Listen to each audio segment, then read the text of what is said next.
Hey there, everybody. Welcome back to the Planes, Trains, and Comic Book channel. My name is Matt, and today we're going to review Eat the Rich #1.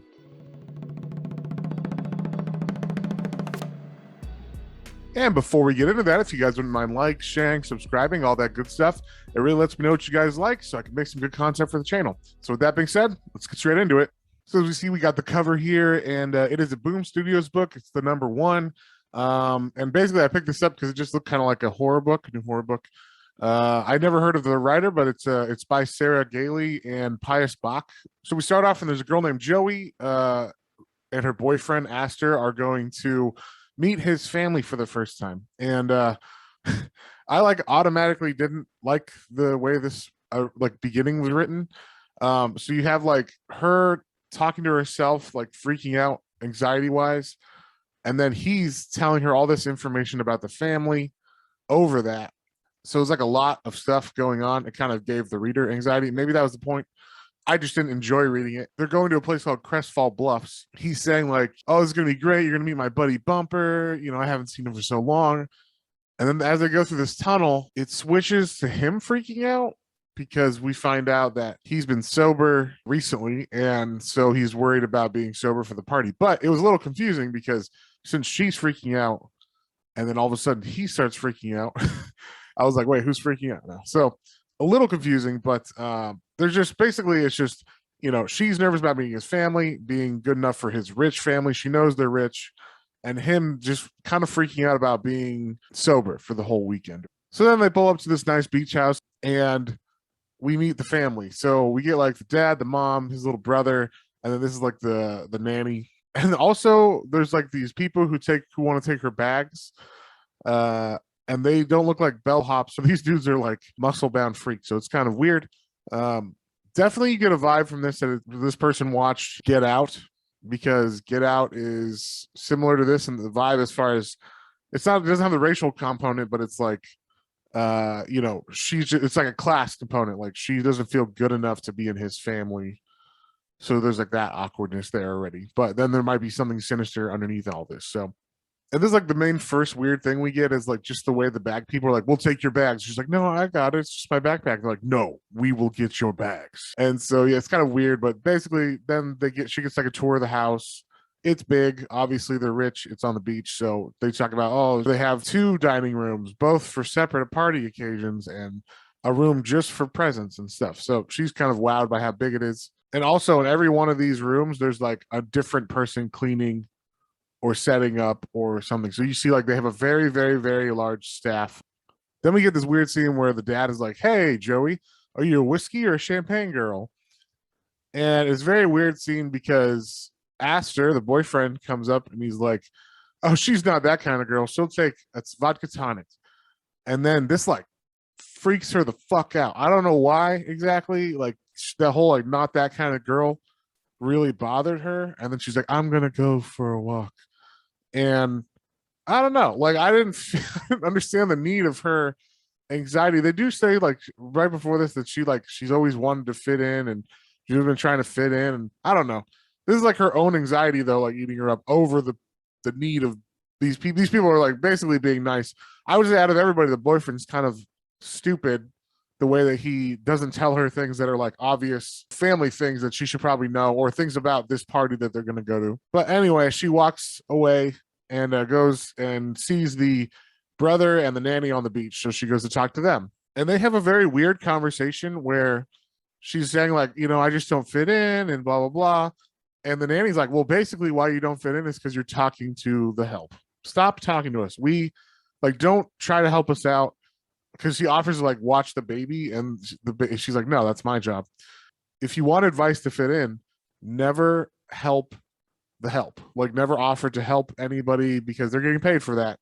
And that's what they do. But she says it in a weird way, a sinister way or something. And so then also the weird thing about this scene is the baby has found a jawbone of a human in the sand in front of them. He's sucking on it. And no one seems to notice that there's a jawbone of a human. The nanny, I guess, you can say, oh, she's part of the sinister world or whatever or something. But why doesn't Joey notice that? I don't know. But I would very much notice there's the baby sucking on a human jawbone. And then this is like the main scene where I was saying like the boyfriend doesn't tell her things, and that's kind of like the more annoying.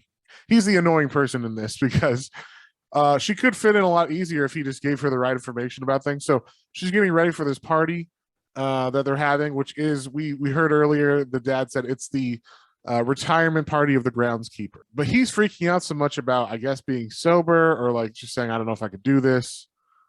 That I guess he just doesn't think about her at all and like what she's wearing and stuff. But basically, she's not wearing the right thing for the party. I guess everybody's supposed to wear white or some shit, and so she didn't know that. She dresses incorrectly, which of course makes her feel bad.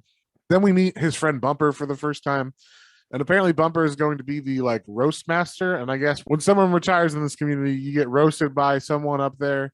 And this is like the first time you see something like actually happen that's sinister, besides the help saying weird or being weird.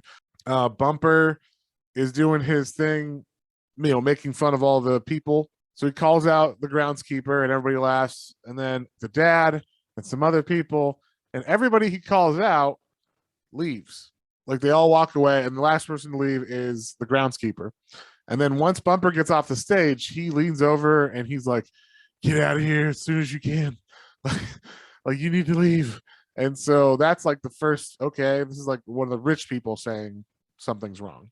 So then right after that, the mean girls, I guess, from this party come up and see her in Not White or whatever their dresses are. And they're like, "Oh my God, it's so brave of you to like not wear white." To me, they're not really saying anything that mean. It doesn't seem like they're saying that much coded stuff that's horrible. They're literally saying like pearls are so retro, or like, what was your name again? Joy? Like they don't remember her name. I mean, it's just kind of like people who don't know you and don't care about you, but not like horrible. Like they're not being mean to her necessarily. I don't know. It didn't stand out to me that they were being overly mean. But she gets very hurt by this, and she's like, "I have to go get water," and so she goes to the beach. Then as she's going to the beach, she sees something happening, and I'm going to end it right here. I don't want to spoil this whole issue, but yeah, she's just like very taken back, and she sees these people fighting on the beach. So yeah, that's Eat the Rich number one. I gotta say, I didn't really like it. I don't know, the tone of the book just did not strike me as original or anything. Like I said, it basically felt like Get Out without the racial component. Like it's just, I'm just worried I'm not going to fit in with his family because I'm not of the same class. I'm not rich and they're rich or whatever. So that's more like the tension in this. And then the tone of it just felt off. I didn't feel like there was enough sinister things. Maybe there was supposed to be. Maybe it was supposed to start like kind of generic, and then it's going to get really crazy. The ending I didn't show you is a little bit crazy. So I mean, I guess it could go in a lot of ways from there. I just feel like I've seen this story before. So yeah, I'm gonna give this one a 2. It wasn't like terrible, but just, I don't know. Nothing happened in it that I thought was interesting. We're just literally getting introduced to people and then things that might be spooky until the end when people actually start being like, "Get the fuck out," or whatever. Or like when she talks to the nanny and you see a human jawbone, that's when you're like, okay, something fucked up's happening here. But before that, it's literally just them talking and her being anxious and him being anxious about alcohol or whatever. So yeah, I don't know. I just didn't like it, but maybe your mileage may vary. Check it out if it seemed interesting to you. And maybe I'm wrong. Maybe by the end of the whole story, it like really wraps itself up. It gets better. But this first issue just didn't do it for me. So with that being said, we'll see you guys on the next one.